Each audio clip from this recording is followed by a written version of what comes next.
రాజమౌళి రూపొందించిన బాహుబలి సినిమా ఎంతటి సంచలనాలు సృష్టించిందో తెలిసిందే. ఇండియన్ సినిమా రికార్డులను తిరగరాసింది, సరికొత్త రికార్డులు క్రియేట్ చేసింది. ఇండియన్ సినిమాకి ఒక బెంచ్ మార్క్ ని సెట్ చేసింది. ఇండియన్ సినిమా అంటే బాలీవుడ్ తర్వాత మాత్రమే అని ప్రపంచం నమ్ముతున్న నేపథ్యంలో కాదు, తెలుగు సినిమా ఉందని చాటి చెప్పింది.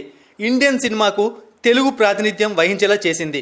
రాజమౌళి అద్భుత సృష్టికి, బాహుబలిగా ప్రభాస్ నటనకు, రానా, అనుష్క, తమన్నా, సత్యరాజ్, రమ్యకృష్ణల అద్భుతమైన నటనకు ఈ మూవీ నిదర్శనంగా నిలిచింది. ప్రపంచవ్యాప్తంగా ఇది 1800 కోట్ల వసూలను రాబట్టింది. అత్యధిక కలెక్షన్లు సాధించిన ఇండియన్ మూవీగా బాహుబలి 2 నిలిచింది. ఇందులో ప్రభాస్ మహేంద్ర బాహుబలిగా, అమరేంద్ర బాహుబలిగా నటించారు. ఇదిలా ఉంటే రానా మరోసారి సినిమా చేయబోతున్నట్లు ప్రకటించాడు.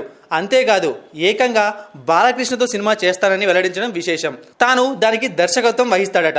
తాజాగా ఆయన కామెంట్స్ ఇప్పుడు వైరల్ అవుతున్నాయి. మరి ఇంతకీ ఏం జరిగింది? ఈ వార్తలకి మూలం ఏంటనేది చూస్తే, రానా ప్రదీప్ మాచిరాజు జీ తెలుగులో హోస్ట్ చేస్తున్న ఓ టాక్ షోకి హాజరయ్యాడు.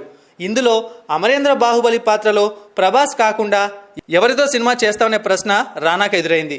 దీనికి చిరంజీవి, బాలకృష్ణ, నాగార్జున, వెంకీ ఇలా 4 ఫోటోలు వచ్చాయి. వీరిలో బాలకృష్ణని ఎంచుకున్నాడు రానా. బాలయ్యతో అమరేంద్ర బాహుబలి చేస్తానని తెలిపారు. అయితే కారణం కూడా చెప్పాడు.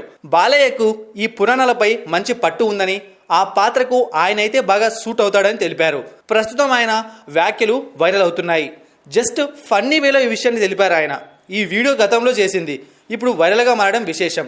ఇక ప్రస్తుతం రానా నేనే రాజు నేనే మంత్రి సీక్వెల్లో నటిస్తున్నారు. అలాగే రజనీకాంత్ మూవీలో ఒక కీలక పాత్ర పోషిస్తున్నారు.